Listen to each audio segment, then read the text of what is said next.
Hello everyone, let's see chapter our nuclear physics. Yes, तो इस chapter में हम क्या बात करने वाले हैं? चैप्टर में बात करने वाले हैं न्यूक्लियस की। तो न्यूक्लियस क्या होता है? देखो, हम सब ने एटम के बारे में पढ़ा है। जो भी हम सब एटम से मिलकर बने हुए हैं। तो हमने एटम के बारे में पढ़ा है। एटम के अंदर 3 पार्टिकल होते हैं, पॉजिटिव, नेगेटिव और न्यूट्रल। जो पॉजिटिव है इसका नाम होता है प्रोटॉन, नेगेटिव और न्यूट्रल। नेगेटिव होता है इलेक्ट्रॉन, न्यूट्रल होता है हमारा न्यूट्रॉन। इसके अंदर होता है इसका न्यूक्लियस। जो न्यूक्लियस है, न्यूक्लियस के अंदर हमारे प्रोटॉन और न्यूट्रॉन होता है। जो इलेक्ट्रॉन है ये इसकी चारों तरफ इवॉल्व करती है। ये होता है हमारा न्यूक्लियस, एक एटम का मॉडल, एक न्यूक्लियस का मॉडल। तो इस चैप्टर में हम क्या पढ़ेंगे? चैप्टर में हम इसके न्यूक्लियस के बारे में पढ़ेंगे। इस न्यूक्लियस के अंदर जो प्रोटॉन है, जो न्यूट्रॉन है, इन दोनों की प्रॉपर्टी क्या है, दोनों करते क्या है, वो सब हम इस चैप्टर में पढ़ेंगे। ठीक है। तो जैसे मैंने आपको बताया, प्रोटॉन और जो न्यूट्रॉन है ये हमारे रिसाइड करते हैं इनसाइड द न्यूक्लियस। तो इनका नाम होता है nucleon. Proton and neutron they lie inside the nucleus of an atom, that's why they are known as nucleon. इनको ही उसका दूसरा नाम होता है हेड्रॉन्स और बैरियंस। जो नंबर ऑफ प्रोटॉन और जो नंबर ऑफ न्यूट्रॉन है, इसको ही हम डिनोट करते हैं बाय AC, जो होता है एटॉमिक मास, या फिर सिंपली हम बोल सकते हैं मास ऑफ एन एटम। इसकी जो नंबर है, जो है number of proton plus number of neutron है, इससे ही हम इसका मास नंबर, मास नहीं बोल सकते, मास नंबर। ऐसा क्यों है? मास नंबर कैलकुलेट करने के लिए हम सिर्फ न्यूक्लियॉन्स यानी कि प्रोटॉन और न्यूट्रॉन को ही क्यों कैलकुलेट करते हैं, इलेक्ट्रॉन को क्यों नहीं करते? क्योंकि जब हम दोनों को कंपेयर करते हैं तो जो मास ऑफ इलेक्ट्रॉन है it is negligible as compare to proton and the neutron. That's why we consider only the mass of proton and the neutron. So this. अब बात करते हैं जो न्यूक्लियस है, न्यूक्लियस की जो रेडियस है वो क्या है? तो जो रेडियस ऑफ न्यूक्लियस है वो है 10 to value -10 15 metre. This is the value of nucleus of radius of nucleus. वहीं पे जो रेडियस ऑफ एटम है वो है हमारे 10 टू वैल्यू -10 मीटर।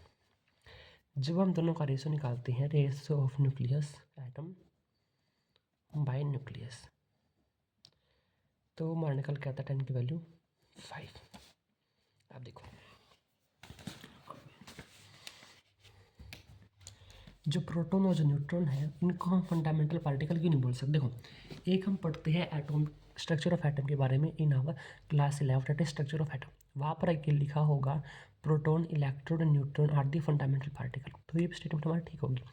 लेकिन अगर हम बात करें न्यूक्लियर फिजिक्स की, न्यूक्लियस की, तो उसमें हम इनको फंडामेंटल पार्टिकल कंसिडर नहीं करते हैं। क्यों नहीं करते? क्योंकि जो प्रोटॉन और न्यूट्रॉन है they are made up of some quarks. Quarks कहते हैं इसके भी अंदर पार्टिकल। जो इलेक्ट्रॉन है वो एक फंडामेंटल पार्टिकल है, लेकिन जो प्रोटॉन और न्यूट्रॉन है वो फर्दर क्वार्क से मिलकर बने होते हैं, इसलिए उनको फंडामेंटल पार्टिकल नहीं बोलते। क्यों? जैसे प्रोटॉन है, प्रोटॉन के पास 2 अप क्वार्क और एक डाउन क्वार्क होता है। वही जो न्यूट्रॉन है, न्यूट्रॉन के पास 2 डाउन और एक अप क्वार्क होता है। तो जो फंडामेंटल पार्टिकल्स है वो कौन कौन से? क्वार्क्स है, इलेक्ट्रॉन है, न्यूट्रिनो है, एंटी न्यूट्रिनो है, पॉजिट्रॉन है। ये सब क्या है, डिटेल में पढ़ने की जरूरत नहीं, आगे आप हाई स्टडीज में पढ़ोगे। देखो, मास ऑफ प्रोटॉन क्या है? 1.67 into 10 to the value -27 kg, जिसको हमने 1 AMU में बोल दिया 1.0073 MU। वहीं पे जो मास ऑफ न्यूट्रॉन है it is 1.67 into 10 to the value -27 ही आएगा यहाँ पे भी 7 kg। इसको हमने बोला 1.0087, यानी कि जो मास ऑफ न्यूट्रॉन है वो मास ऑफ प्रोटॉन से थोड़ा सा ज़्यादा है। मास ऑफ इलेक्ट्रॉन है 9.1 into 10 to the value -31 kg। अब बात करते हैं, मैंने यहाँ पे AMU क्या लिखा है? जो AMU है वो हम बताते हैं जो कार्बन 12 है उसका 1/12 मास क्या होता है, यानी कि बेसिकली जो मास ऑफ प्रोटॉन है वही हम लेते हैं AMU की value, that is 1.66 into 10 to the value -27 kg। अब देखो, आइंस्टाइन साहब ने इक्वेशन दी थी E is equal to mc square, तो इसको हम बोलते हैं रेस्ट मास एनर्जी। जब सी क्या है, यहाँ पे जो सी है ये है speed of light in vacuum. देखो टॉपिक है रेस्ट मास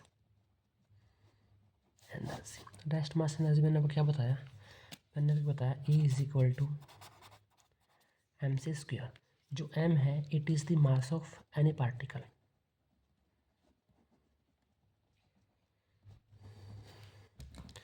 जो c है ये है स्पीड ऑफ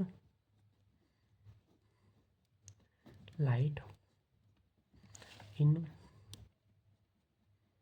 वैक्यूम, जिसकी वैल्यू होती है 3 इंटू 10⁸ मीटर पर सेकेंड। और जो मास है वो लेते हैं हम केजी में, जो उसकी एसआई यूनिट है। अब देखो अगर हम यहाँ से हमें बोल दिया कि आपके पास कोई भी मास दे रखा है, जैसे क्वेश्चन दे रखा है हमें फाइंड आउट करना है rest mass energy of 1 electron, तो हम क्या करेंगे मास निकाल लेंगे। मास क्या होता है इलेक्ट्रॉन का 9.1 इंटू 10⁻⁻31 इंटू सी स्क्वायर हम कर देंगे, तो हमारी वैल्यू आ गई 91.9 इंटू 10⁻⁻15 जूल।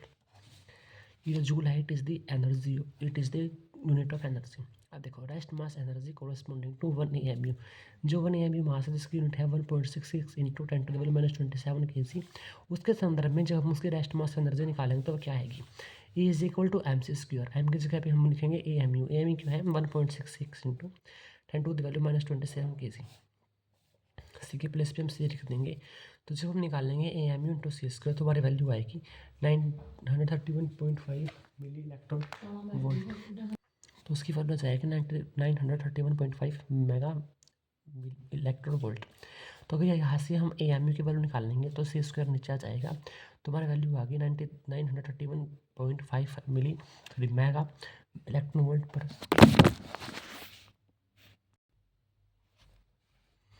तो ये आ गई हमारे पास वैल्यू। अब देखो अगर हम बात करें अल्फा पार्टिकल की, अल्फा पार्टिकल क्या होता है, देखो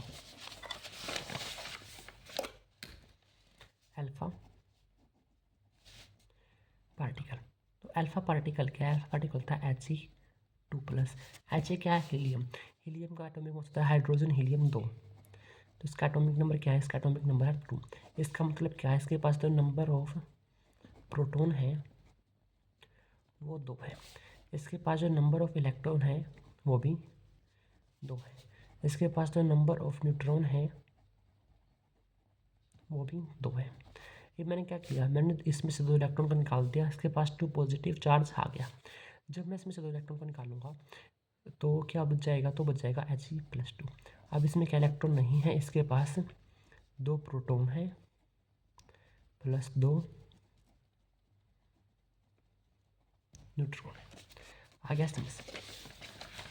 अब देखो जैसे कि क्वेश्चन आ गया, we have to find the rest mass energy of 0.5 gram substance. सबसे पहले आपको क्या करना है, सबसे पहले आपको जो मास है जो 0.5 ग्राम है इसको किलोग्राम में कन्वर्ट करना है, तो इसके लिए मैं मल्टीप्लाई कर दिया 10⁻³ बाई पॉइंट की जगह 10 आ गया। अब मैंने क्या करना है, मैंने आपको यहाँ पे सी की वैल्यू निकालनी है सी स्क्वायर की, तो सी स्क्वायर की वैल्यू क्या आएगी 3 3 9 और 10 की वैल्यू 8 आता है, तो जैसे यहाँ पे देख सकते हो अब क्या बच जाएगा ये 9 इंटू 10⁻60, तो यहाँ से हमने वैल्यू निकाल ली। अब देखो अब हम बात करते हैं न्यूक्लियर के साइज का, क्या size of nucleus, size of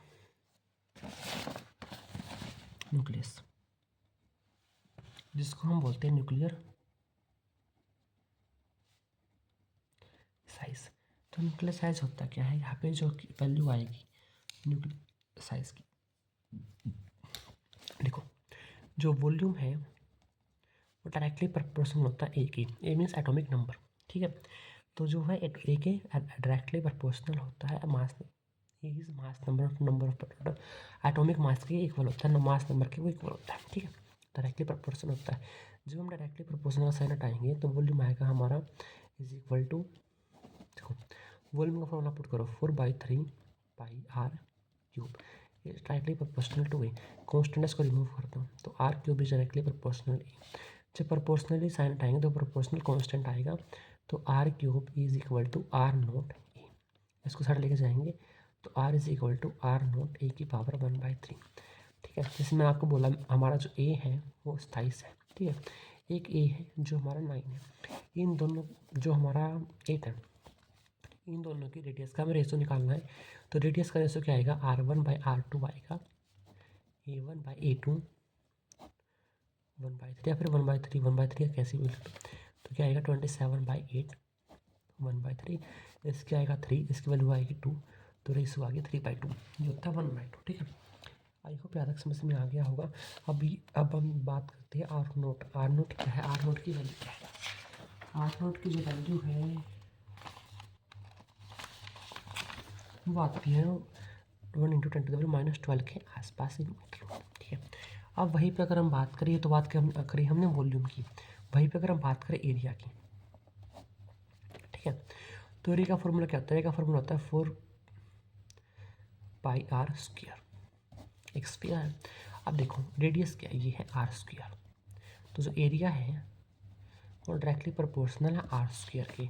तो हमने अब पकड़ा जो r है वो डायरेक्टली प्रोपोर्शनल था a/3 के।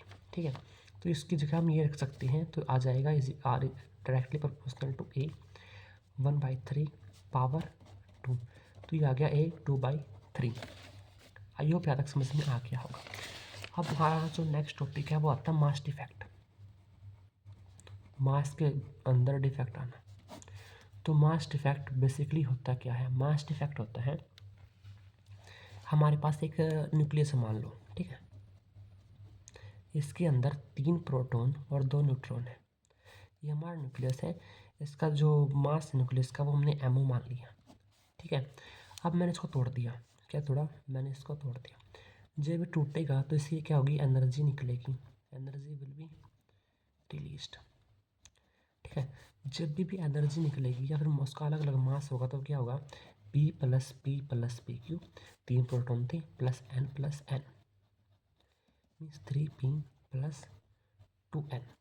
अब इससे हम इसका मास लिख लेंगे 3Mp+2Np।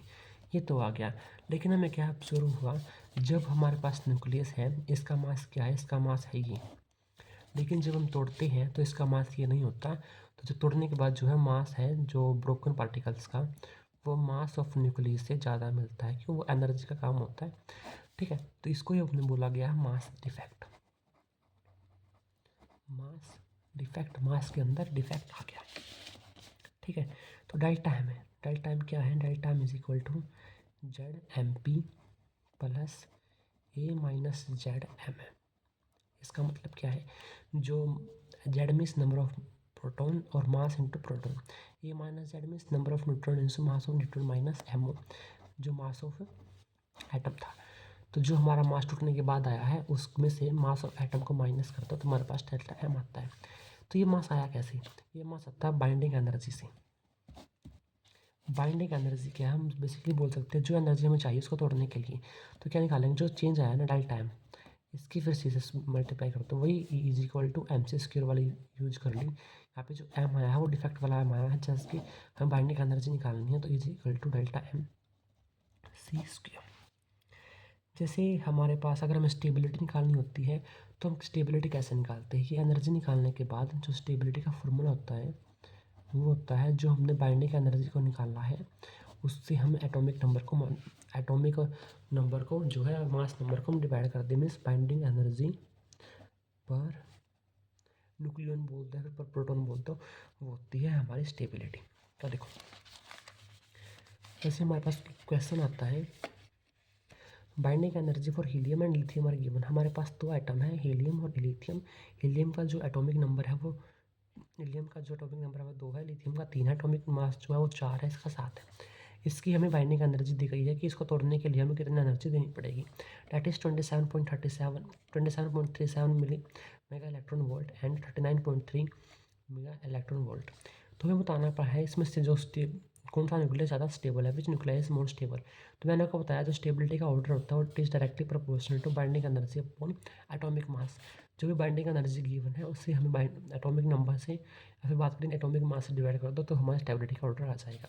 देखो अगर हम हीलियम की बात करें तो 27.37 को 4 से डिवाइड करेंगे तो हमारे पास 6.8 आएगा। वही अगर हम इसको 7 से डिवाइड करेंगे तो 5.5 आएगा।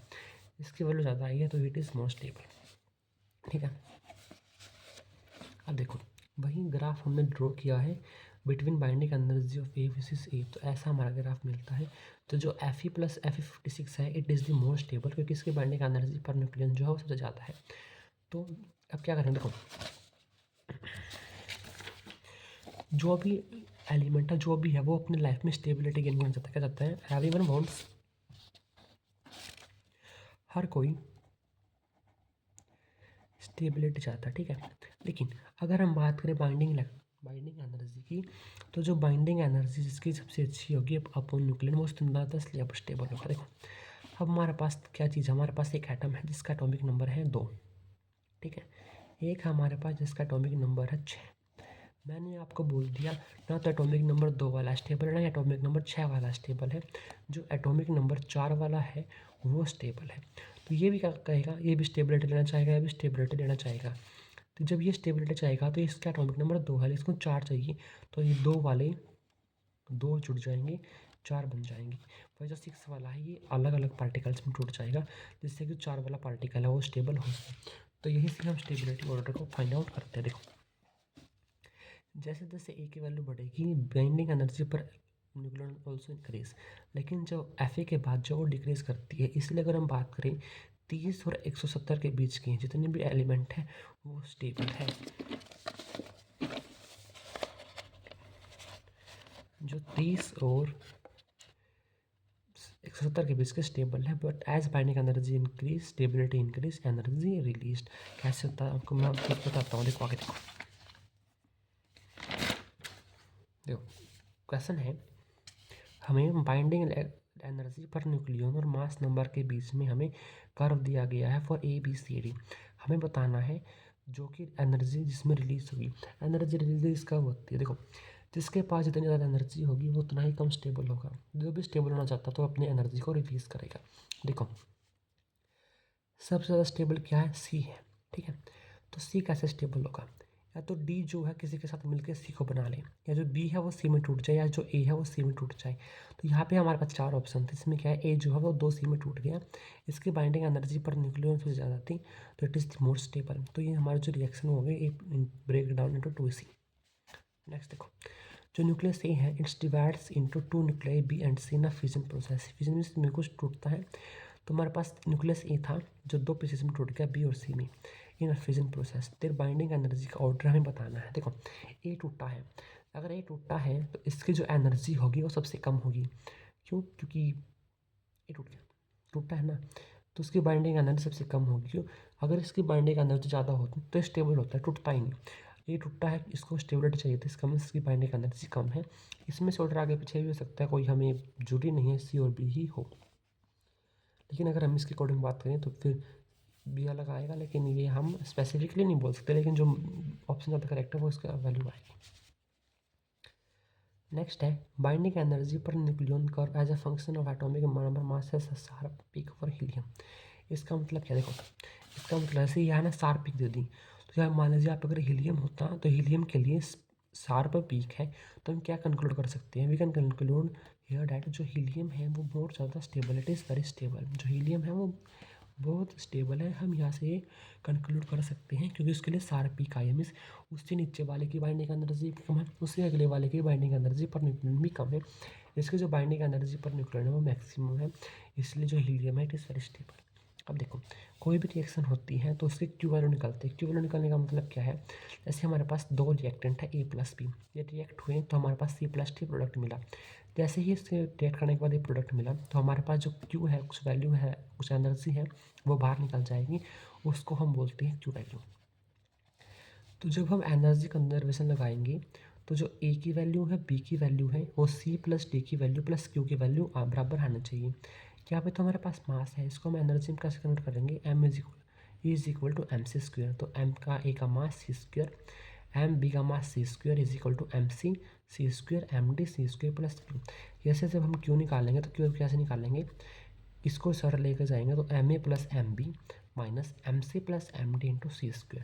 ऐसे हमें क्या पता चला, binding energy of product minus binding energy of reactant जब हम कर देंगे तो हमारे पास Q की वैल्यू आ जाएगी। ठीक है, तो समझ में आ गया यहाँ से Q की वैल्यू कैसे आएगी। अब क्वेश्चन देखो, हमारे पास 2 न्यूक्लियाई है जिसका मास नंबर जो है रेशो में 1:3, तो हमें न्यूक्लियर डेंसिटी की रेशो देनी है, तो इसकी रेशो आएगी 1:1। जो न्यूक्लियर डेंसिटी है वो कभी भी मास नंबर के ऊपर डिपेंड ही नहीं करती है।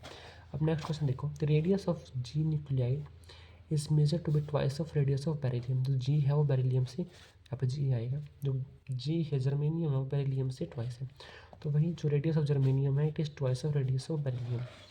तो हमें पता है बेरिलियम का ये होता है, तो जो हम निकालेंगे तो 9 से 72, तो जो जर्मेनियम है इसका एटॉमिक नंबर 72 पास आएगा। अब देखो हमारे पास ये रिएक्शन दी हुई है, कंसिडर द रिएक्शन, इस रिएक्शन को कंसिडर करो। X 200 जो हो A10 और B19 190 में टूट गया।